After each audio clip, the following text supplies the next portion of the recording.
Hey guys, what's up? Welcome back to Kaizen Trends channel. I hope you are doing great.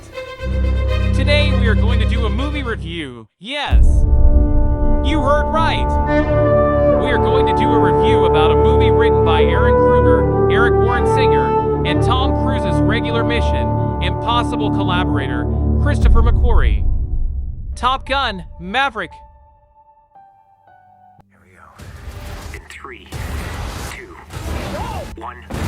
The 2022 American action drama movie, Top Gun Maverick, is a prequel to the 1986 film Top Gun and stars Tom Cruise as the naval aviator Maverick.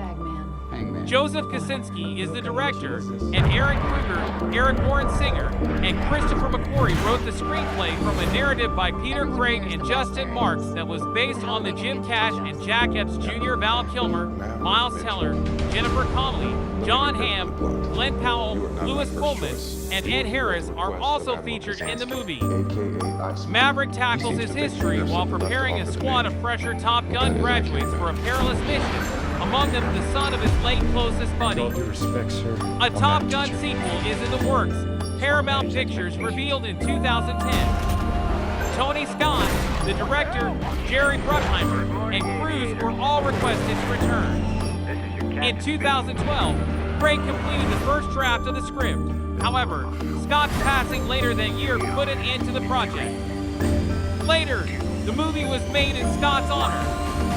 In 2017, after Kosinski was selected to direct, production resumed. Principal photography, which used IMAX-certified 6K full-frame cameras, took place in California, Washington, and Maryland between May 2018 and April 2019.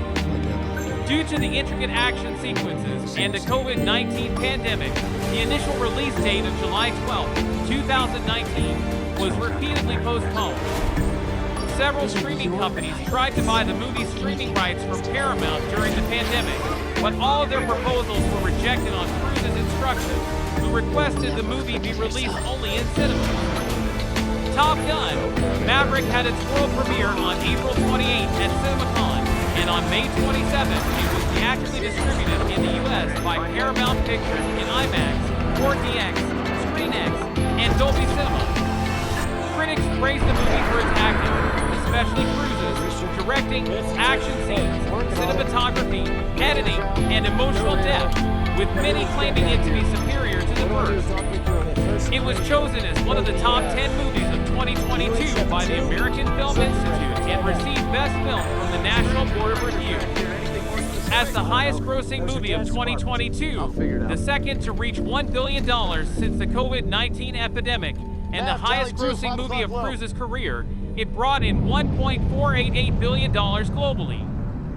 Storyline centers on Maverick's return to the United States Navy Strike Fighter Tactics Instructor Program, also known as the United States Navy Fighter Weapons School, or Top Gun, where he must face his past while instructing a group of younger pilots, one of whom is the son of Maverick's late best friend, Lieutenant Nick Goose Bradshaw, USN Bradso.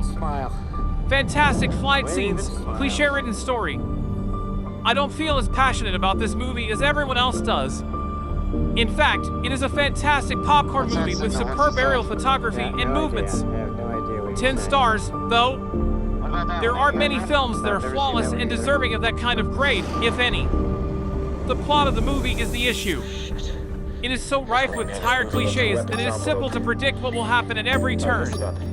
In other words, you had to know who would come to the rescue at the very end and what would happen when Maverick sprang out of Penny's window.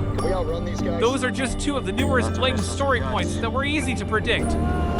Although I could list them all, it would take up too much room. The entire plot was, in essence, completely predictable.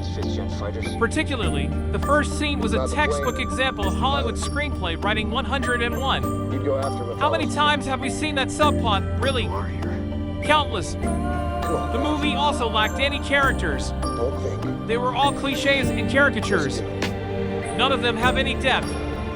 They only had to perform their expected roles. Did I like the movie? Yes, that was enjoyable. Especially when accompanied by a loud sound system and a large cinema screen. Did I learn anything from the movie? After it was over, did it leave me with any lasting impressions? No. Will I see it once more? No. Tom Cruise deserves praise for casting Val Kilmer in the ensemble. That was a thoughtful gesture given his health issues. Enjoy the movie, then. Enjoy the G-forces while you relax and munch on your bag of popcorn. But don't try to fool yourself into thinking it's anything other than another summer blockbuster.